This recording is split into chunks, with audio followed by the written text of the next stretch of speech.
테슬라 이거 악재가 너무 많다 보니까 다시 기억나네요. 앞으로 5년 동안 매우 잘 운영되면 애플을 넘는다는 말인데 늘 그렇듯이 이거 신뢰가 안 가죠.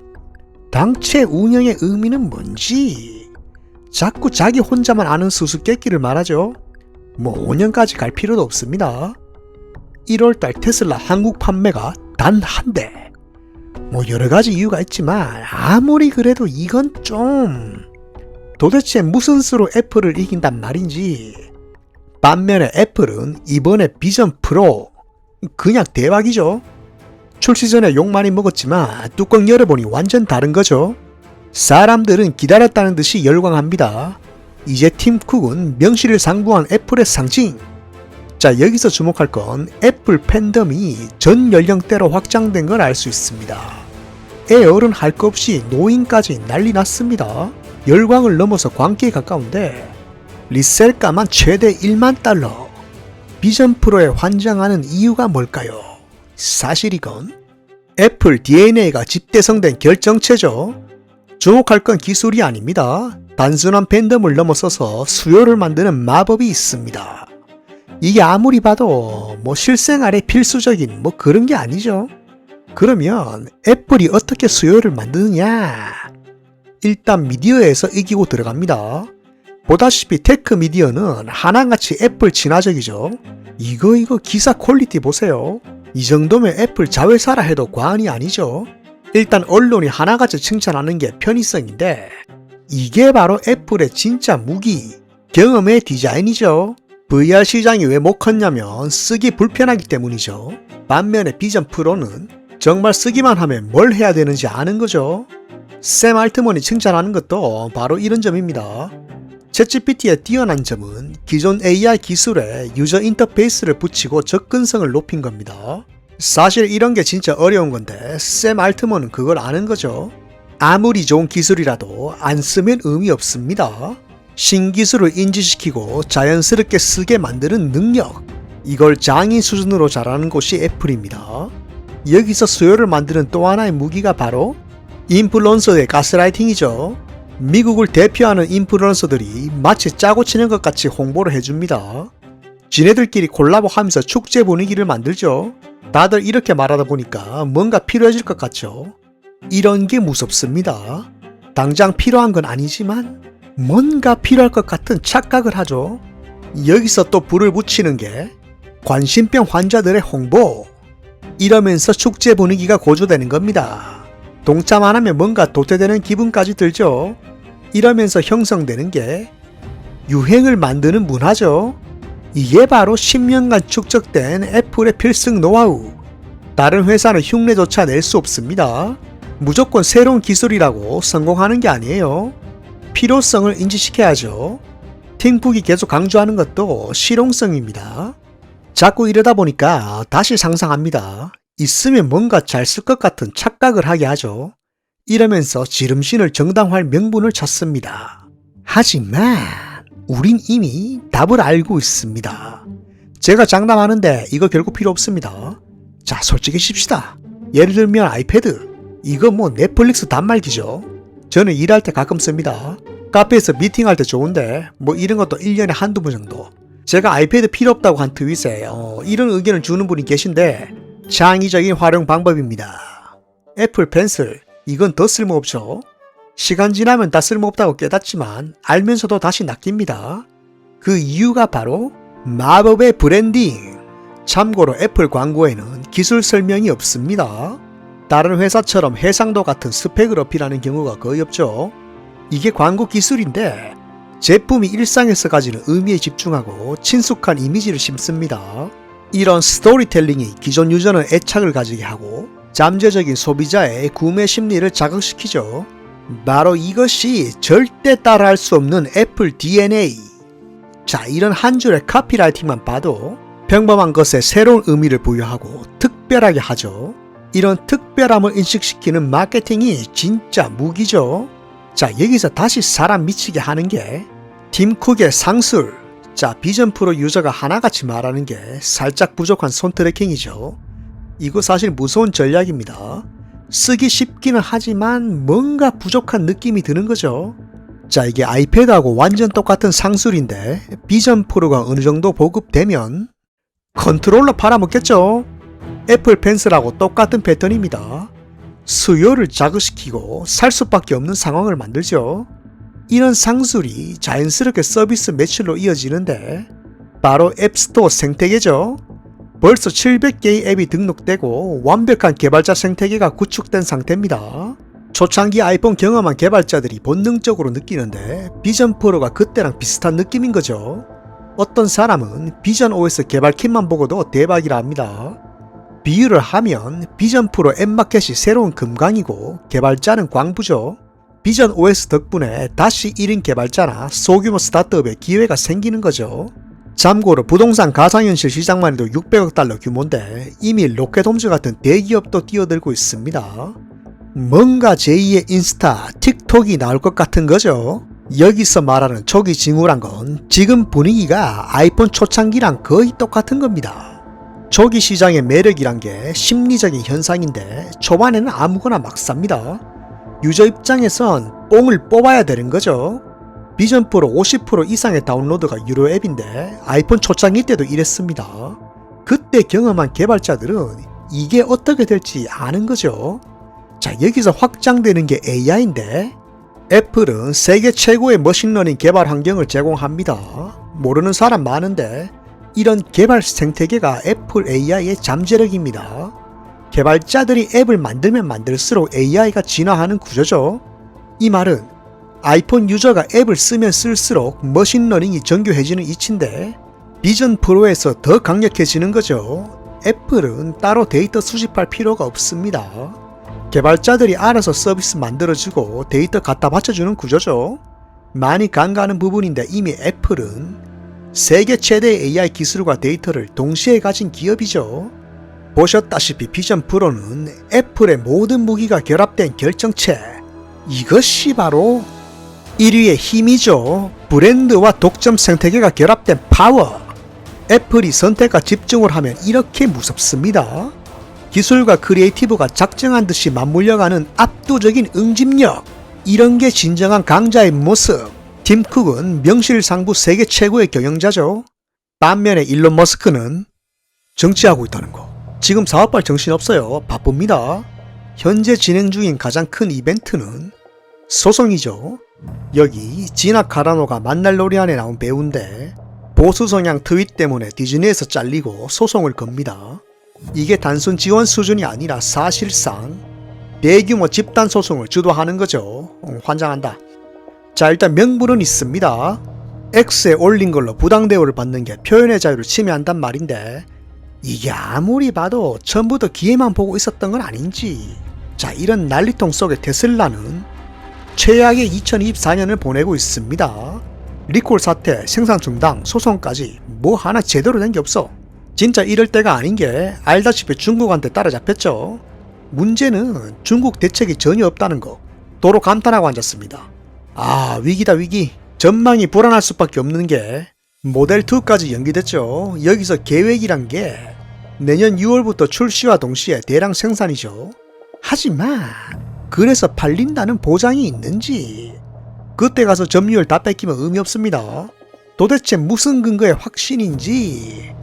괜히 사이버 트럭 먼저 내고 자기 무덤만 파는 꼴입니다. 일론 머스크 스스로도 인정했지만 사이버 트럭으로 현금으로 만드는 게 어렵죠. 자, 이런 상황에서 솔루션이라고 나온 게 바로 X 광고. 야, 이거 자기가 자기한테 물건 파는 꼴입니다. 딱 봐도 X 적자 메꾸는 걸로 보이죠. 광고 반응도 안 좋아. 이거 좋아요 14개, 댓글 1개. 도대체 누구한테 하는 광고인지. 이거 이러니까 가족 사업이란 말이 나오는 겁니다. 엄연히 이사회가 있지만 객관적으로 납득하기 힘든 결정이 계속되죠. 사이버트럭 일본행도 의문이죠. 좋아요 1000개. 이건 뭐 일반 유저보다 못합니다. 참고로 일본은 전기차 안 팔리는 대표적인 나라입니다. 여기 일본 시장 23년 자동차 판매 통계인데 전기차는 고작 3.4%, 이 중에 테슬라는 976대. 가능성 없는 일본 시장에 너무 적극적이죠. 이것 좀 뭔가 냄새가 납니다. 자, 일본 시장을 포기 안 하는 이유는 개인 취향이 반영됐을 가능성이 높다는 거죠. 야, 이거 신빙성이 좀 있습니다. 이거 악재는 계속됩니다. 이것도 사실인데 관리자들에게 해고할 사람 골라내라는 말입니다. 그러니까 다시 대규모 정리 해고를 하겠다는 의미죠. 이게 모멘텀이 떨어진 상태다 보니까 비용 절감 목적의 정리 해고로 보이는 거죠. 이야, 안 좋습니다. 더 안 좋은 건 직원들의 사기 문제. 대외적인 평가인데 ESG 기업이 아니란 말은 S와 G에서 근본적인 결함이 있기 때문입니다. 테슬라의 우호적인 미디어도 이 부분에 관해선 부정적인 평가죠. 그러니까 이거 애플을 넘긴 개뿔이 참나. 현상 유지도 힘들죠. 반면에 애플은 더 완벽해지고 있습니다. 하지만 과연 그럴까? 늘 그렇듯이 보이는 게 전부가 아니죠. 사실 테슬라의 채용을 뜯어보면 미국에서만 4,000 포지션 채용 중입니다. 한 가지 확실한 건 비용 절감을 위한 정리 해고는 절대 아닌 거죠. 참고로 마소가 3,000개입니다. 채용 숫자가 업계 최대 규모인데 대규모 리빌딩에 가깝죠. 여기서 주목할 채용은 크리에이티브 포지션입니다. 참고로 이런 직군은 회사 안 좋을 때 제일 먼저 잘립니다. 보다시피 테슬라는 반대로인데 이건 사업 확장입니다. 여기서 주목할 건 이 직군들의 공통된 업무가 바로 컨텐츠 그로스죠. 이게 뭐냐면 소셜이나 웹 컨텐츠의 반응을 분석하고 지표를 계산하는 일입니다. 촬영 감독까지 자사 채용하는 건 스토리텔링을 하겠다는 거죠. 참고로 이 포지션들의 공통된 요구사항이 브랜드와 미션에 기반한 아이디어 능력. 이 말은 각 잡고 브랜딩 하는 거죠. 이건 비용 절감이 아니라 공격적인 지출입니다. 테슬라도 애플 같은 광고 전략을 시도하는 건데 갑자기 판 벌리는 게 아니라 배경이 있습니다. 작년 6월부터 실시한 게 바로 SEO 테스트, 구글 광고죠. 전기차에 대한 검색 수요를 테스트하는 건데 전부 테슬라의 가성비를 강조하는 내용입니다. 보다시피 누구나 알 것 같은 기본적인 정보죠. 사실 이게 의도인데 사람들이 전기차를 살 때 어떤 점을 보는지 테슬라에 대해 얼마나 아는지 확인하는 거죠. 여기서 광고 클릭률이 높을수록 인식이 부족하다는 가설을 세울 수 있는데 이게 실제로 그런 거죠. 그리고 12월에 광고 매니저 채용을 끝내죠. 이 말은 가설 검증이 끝났단 건데 경험자가 아니면 테슬라가 왜 좋은지 모르고 관심도 없는 거죠.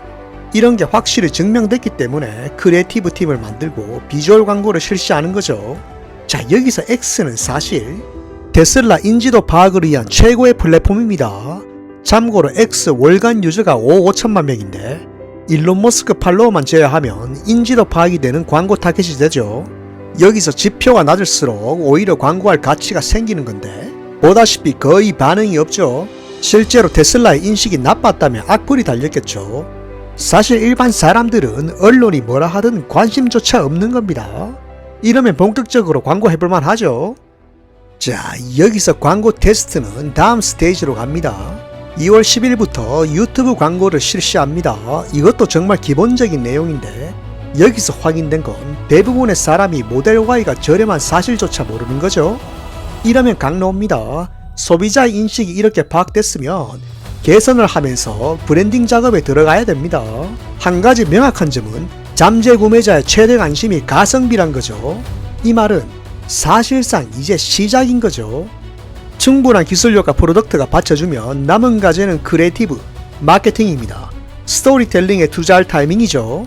대부분 이런 거 외주로 맡기는데 애플 같은 브랜딩 노하우를 쌓아가겠다는 의도죠. 그러니까 눈앞에 매출이 아니라 길게 보는 거죠. 일론 머스크의 판단은 바로 지금이 이런 걸 시도할 타이밍. 자사 브랜딩에 초점을 맞추고 다음 페이지를 준비하는 거죠. 이제 조금씩 앞뒤가 맞아떨어집니다. 하지만 여전히 의문이 있습니다. 일본에 간 사이버 트럭이 설명돼야죠. 일본 가보신 분 알겠지만 사이버 트럭이 다닐 수 있는 환경이 아닙니다. 지금 보시는 게 일본에서 제일 많이 팔린 전기차인데 경차죠. 주행거리도 180km밖에 안 됩니다. 이게 차 살 돈이 없기보다는 물리적인 환경 때문인데 시속 제한이 엄격하고 도로가 좁아서 멀리 갈 거 아니면 일반 승용차는 까다롭습니다. 실용성 때문에 첫 차로 경차 사는 사람들도 많습니다. 애초에 테슬라와 안 맞는 환경이죠. 가격도 일본이 더 비싸고 충전조차 어렵습니다. 이러다 보니까 고급 외제차라는 고정관념이 생기죠. 게다가 자동차 구입이 전통적인 영업 형태죠. 자, 여기서 주목할 건 언론인데 딱히 부정적인 보도는 없다는 거죠. 물리적인 환경부터 어렵다 보니까 테슬라를 견제할 이유가 없는 겁니다. 반면에 우리나라는 못 잡아먹어서 난리죠. 늘 말씀드리지만 테슬라 최대의 적은 언론이죠. 한국이 사실 확장성 떨어지는 시장입니다. 현기차랑 경쟁해야지 언론 신경 써야 돼. 반면에 일본은 언론 청정지역이죠. 따지고 보면 이제 전기차 보급 시작한 시장입니다. 게다가 세계 2위의 X 유저, 보다시피 압도적인 세계 2위. 일본 이거 마케팅적으로 최상의 조건을 가진 시장인 거죠.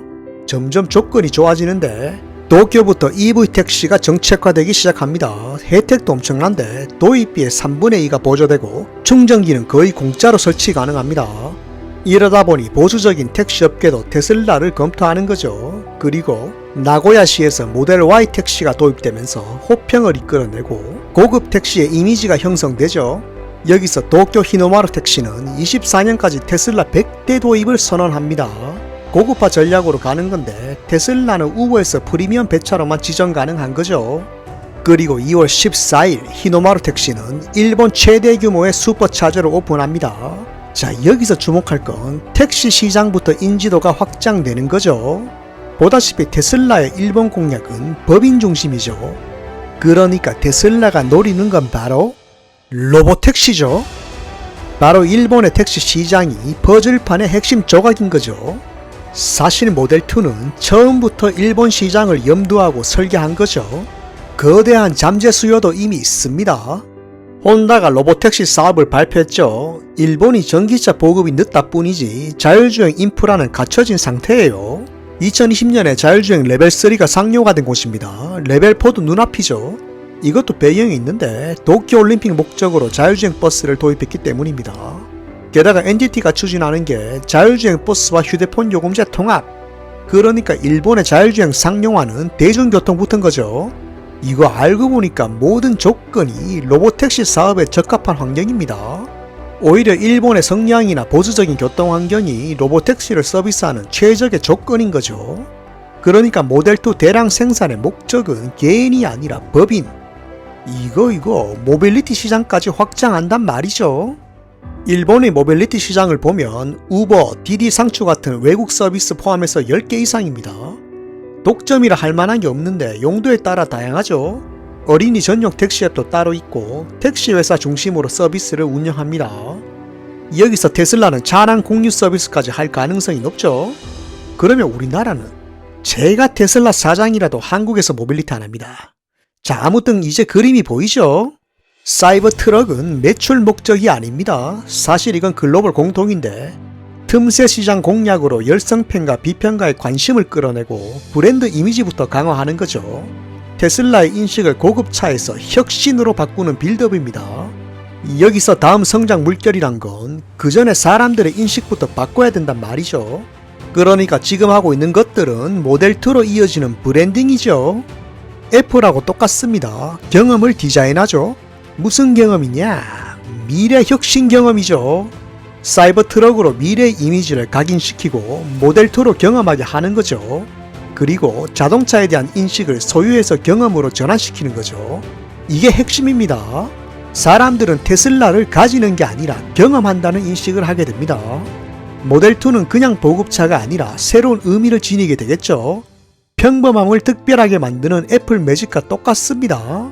그러니까 전세를 뒤집을 전략은 중국과의 무의미한 경쟁을 피하고 미래를 제압할 판을 짜는 거죠. 설사 모델2가 지금 나와도 치킨 게임밖에 안 됩니다. 게다가 언론 디스도 여전하죠. 굳이 불리한 조건에서 싸울 필요가 없는 겁니다. 인식부터 바꿔야 확실한 경쟁 우위를 잡는 거죠. 자, 2008년 로드스터를 떠올려보세요. 뭔가 비슷하죠? 셀럽 중심의 틈새 시장으로 브랜드 아이덴티티를 구축하고 모델 S로 이어지는 전략이죠. 여기서 브랜딩한 게 바로 동경의 이미지죠. 사이버 트럭도 마찬가지입니다. 현금 창출은 우선순위가 아니에요. 다시 말하지만 사이버 트럭이 브랜딩한 건 미래의 이미지죠. 자, 로드스터에서 모델 3까지의 전략은 전기차를 보급시키는 브랜딩이죠. 그리고 현재의 브랜딩은 미래 이미지를 구축하고 미래를 보급하는 거죠.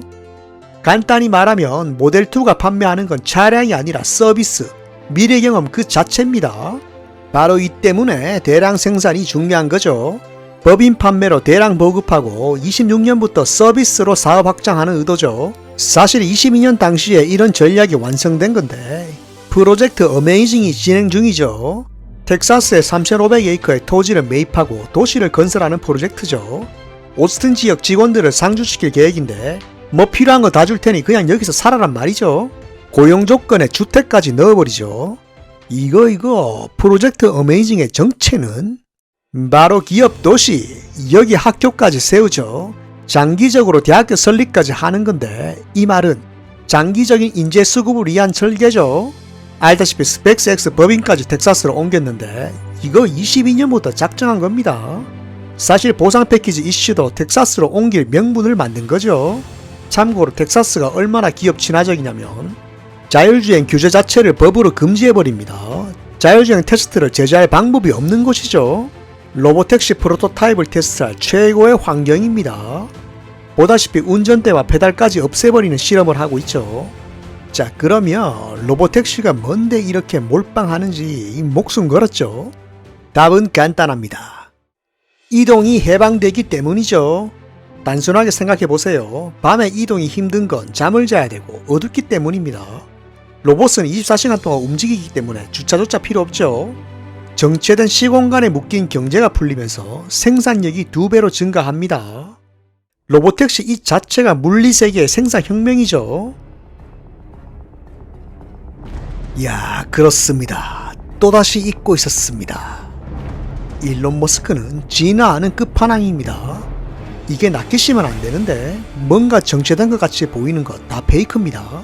일부러 빈틈 보이면서 자기 판에 끌어들이는 거죠. 자, 이쯤에서 정리를 하면 로보택시가 나올 때까지 브랜딩으로 인식을 바꾸고 미래 혁신의 이미지를 구축합니다. 한편으로 텍사스 시즌2를 준비하고 언론을 정리하죠. 다시 말하지만 2024년은 판을 뒤집을 빌드업이죠. 한방 승부입니다. 여론, 행정, 정치, 매출까지 한방에 뒤집을 올인. 바로 이것이 예외적인 실행, 애플을 넘을 전략이죠. 언론 우위를 확보하고 브랜딩으로 미래 기술을 인지시킵니다. 그리고 로보택시를 26년까지 맞추기 위해선 기업 도시가 완성돼야죠.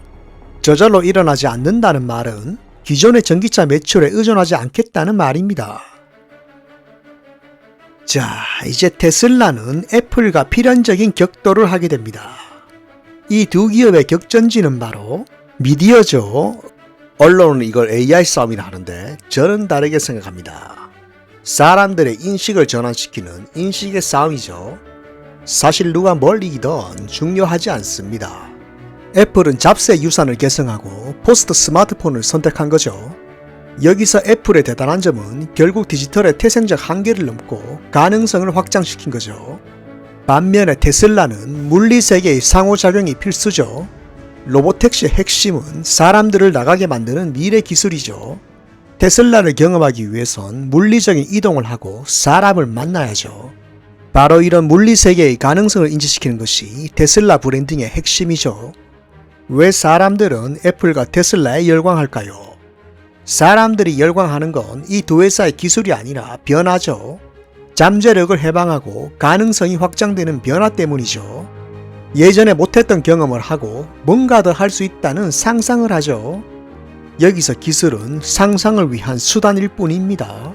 이건 기술 경쟁이 아니라 문명을 전진시키는 상상력 대결이죠. 팀 쿡이 예전에 말했듯이 미칠 정도로 위대한 제품을 만들어서 세상을 바꾸는 게 애플의 존재 이유인데 이런 애플의 위대한 유산을 계승한 유일한 기업이 테슬라입니다. 굉장히 드문 경험을 하게 될 텐데 테크 역사상 가장 위대한 경쟁이 곧 시작됩니다.